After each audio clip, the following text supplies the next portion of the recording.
난임이라는 것은 어떻게 보면 질병이 아닙니다.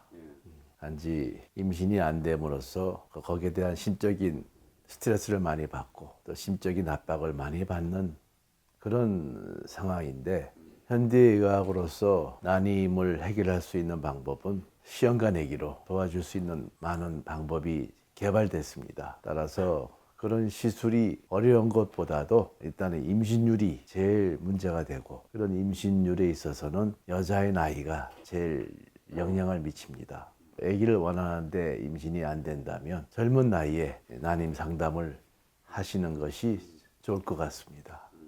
저 제일 궁금해 하시는 게 임신율이죠.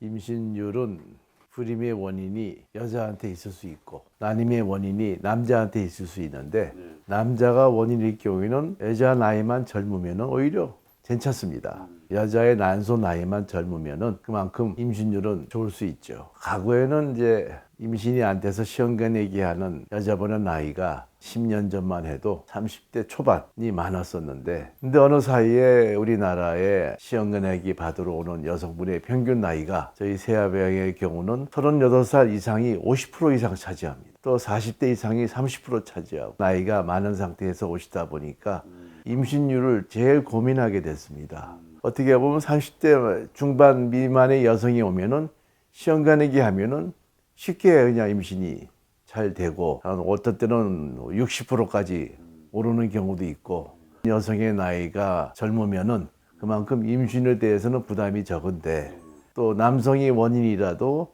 여자 나이가 30대 중반 미만이면은 쉽게 임신이 될 수 있습니다. 근데 문제는 요새 늦게 결혼하시고 그러다 보니까 40대 넘어서 오시는 분이 많아짐에 따라서 거기에 대해서 이제 임신율을 어떻게 높일까, 현재 그 고민을 하고 있습니다. 그러나 또 어떨 때는 40대 중반 45, 47 되시는 분도 오시는데, 그래도 그분한테는 그래도 임신율이 안 좋다 얘기할 수는 없고, 그래도 희망을 갖고 오셨는데 그분의 희망을 우리가 뺏을 수는 없지 않습니까? 그러다 보니까 나이 많은 분의 임신율을 위해서 어떻게 할 것인가, 그런 고민을 많이 하고 있습니다.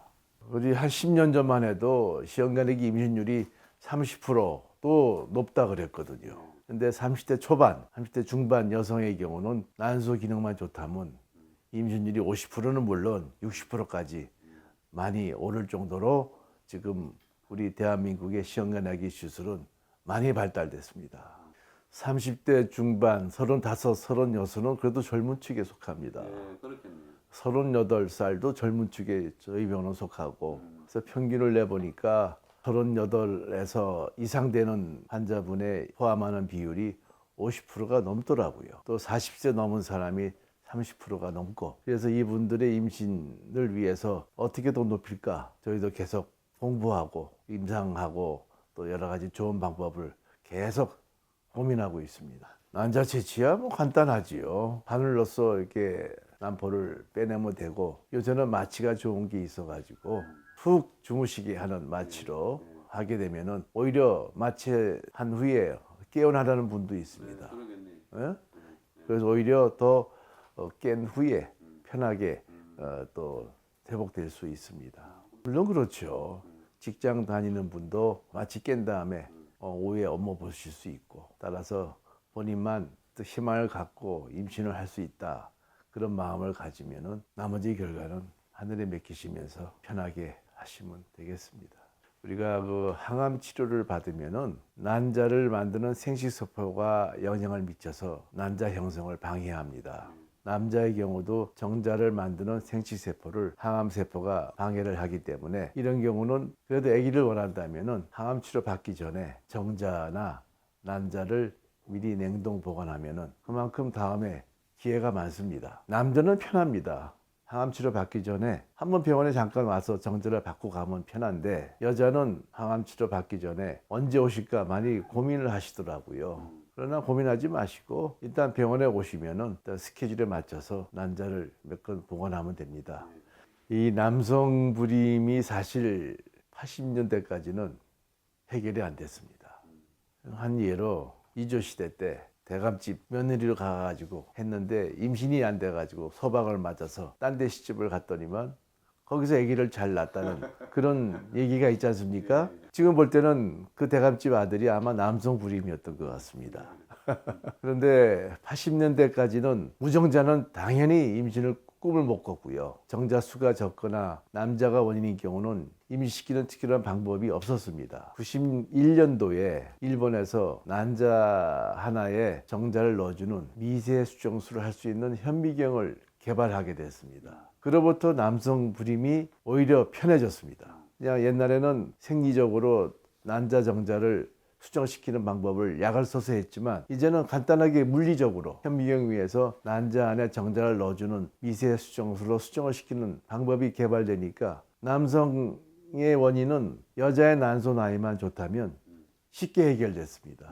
따라서 무정자증도 그 안에서 한 1cm 정도 째가지고 수정 가능한 정자가 나오는 경우가 있거든요. 그러면 쉽게 한 몸 안에 시험관 얘기해서 아들 놓고 또 냉동 보관된 거 가지고 또 딸 놓고 여자의 난소 나이만 좋다면 쉽게 해결됐습니다. 무정자증도 지금은 임신될 수 있는 그런 시대가 됐기 때문에 본인만 희망을 갖고 이렇게 하시면은 또 여자의 난소 나이가 젊고 하면은 임신의 희망을 충분히 가질 수 있습니다.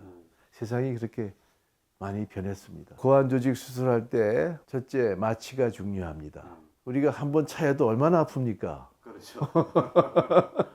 그런데 국소 마취를 하고 또 국소 마취할 때 잠깐 수면 마취를 하면은 본인이 아픔을 못 느끼고 편하게 합니다. 그리고 이건 큰 수술이 아니고 한 1cm 정도 째가지고 현미경 하에서 난자가 형성되는 간단한 관이 있거든요.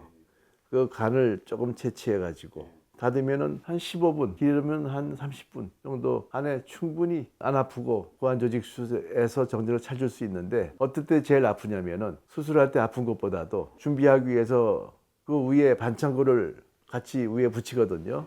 수술 부위 아플 때보다도 반창고 뗄 때가 제일 아프답니다. 수술하시고 당일날 이제 연구실에서 정자 나온지를 설명 들을 수 있고 그 다음에 바로 어떤 사람은 운전하고 가시기도 하고 평상도로 생활하시기 때문에 생각만 있으면 얼마든지 가능이 있는데 요새 인터넷에 여러 가지 겁을 주는 얘기도 나오고 하다 보니까 환자분이 너무 많이 알아서 오히려 그냥 고민을 더 많이 하더라고요. 이런 적이 있었습니다. 무정자증인데 여자분은 한국 사람이고 남편은 독일 사람이더라고요. 그래서 본인이 미국에 있는 정자은행에서 정자를 사가지고 국제 우편으로 우리 병원에 도착을 했어요. 그래서 그 정자를 가지고 시험관 내기해서 임신한 경우가 있습니다. 미국에 있는 정자를 한국까지 도달할 때 정자를 냉동 보관하는 160도의 보관 상태에서 전달이 되거든요. 미국에서도 하나도 손상 안 하고 도착되더라고요. 마찬가지로 국내에서도 질소가스통이 있습니다. 거기에 담그면은 정자는 물론 수정란도 충분히 옮길 수 있습니다. 저희가 이제 기준은 첫째 학력을 보고 그 다음에 저희가 또 검사하는 소정의 검사 과정이 있습니다. 정해진 검사 결과가 이상이 없어야 됩니다. 본인이 원한다고 저희가 다 받아들이지 않거든요. 거기서 통과됐을 경우에 정자 기증을 저희가 받습니다. 서울에서 자기가 차비를 들여가지고 한 2번 받고 간 사람도 있습니다. 근데 저희가 그 사람한테는 어떤 대가를 지불할 수 없거든요. 소정의 그냥 점심을 먹게 하든지 그 정도로 이렇게 저희가 보답을 하는데 돈을 받고 목적이 아니고 내가 뭔가 도움이 되겠다 그런 마음으로 기증하겠다는 그런 이메일이 왔기 때문에 어떻게 보면 참 감사한 마음이죠. 옛날에는 정관 수술을 하게 되면은 임신할 경우에는 정관 푸는 수술을 많이 했습니다. 그런데 지금은 임신율이 좋기 때문에 정관 푸는 수술을 따로 안 하고 고환조직 수술해 가지고 시험관 얘기하면 쉽게 임신이 됩니다. 또 여자분도 옛날에 복강경 푸는 수술을 많이 했거든요. 근데 그거 안 합니다. 그래서는 바로 시험관하기 시술로 바로 해버리면은 쉽게 임신이 될 수 있는 시대가 됐습니다. 지금은 그렇지 않지만 10년 전에는 시험관하기가 상당히 어렵게 생각하시고 시험관하기 임신됐다는 자체가 아주 대단한 것으로 이렇게 여기던 시대였습니다. 그래서 심적인 스트레스를 많이 받고 했습니다. 그래서 시험관하기 시술하고 수정란을 배아식한 후에 입원하는 사람이 많았습니다. 그래서 그때 제가 뭐를 했냐면 심신치료를 해줬습니다. 저희 병원에 심신 프로그램이 있어가지고 한 가지로 다도회를 했습니다. 제가 직접 차를 끓여가지고 다도회를 하면서 여러 가지 심신 치료를 하면서 마음 편하게 얘기해 주는 경우가 있었습니다. 그래서 저희 병원에 다도하는 방이 있습니다. 제가 직접 끓여주면서 했고 또 어떤 경우는 조격도 하게 하고 그래서 그런 마음의 치료가 환자한테 상당히 중요하게 생각했는데 오늘 마침 이 자리가 보니까 명상하는 자리가 있고 다도하는 자리가 있다 보니까 참 옛날 생각이 또 새롭게 나서 아주 참 반가웠습니다.